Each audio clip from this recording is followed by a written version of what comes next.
হঠাৎই মহাকাশে ফেরেশতাদের জিকির শুনে বিজ্ঞানীরা অবাক হয়ে গেল। মহাবিশ্বের গবেষণা প্রতিষ্ঠান নাসা 1967 সালে তারা একটি ভয়েজ রেকর্ডার মহাকাশে পাঠিয়ে দেয়, যার নাম ছিল ভয়েজার 1। সেটি এখন আমাদের সৌরজগৎ থেকে অনেক দূরে রয়েছে, যেখান থেকে শব্দ তরঙ্গ পাঠাতে প্রায় 22 ঘন্টা সময় লাগে।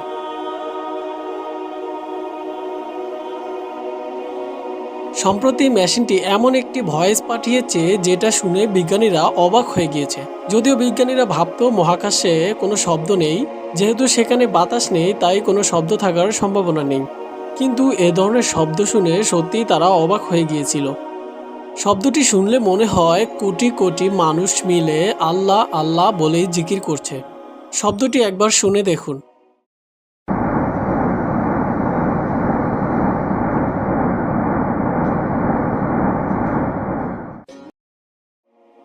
হযরত মুহাম্মদ সাল্লাল্লাহু আলাইহি ওয়াসাল্লাম যখন মেরাজ থেকে ফিরে আসলেন, তখন তিনি সাহাবীদেরকে বললেন, মহাকাশে 4 আঙ্গুল জায়গা পরিমাণও খালি নেই। সেখানে কোটি কোটি ফেরেশতা সর্বদাই আল্লাহর জিকিরে মগ্ন থাকেন।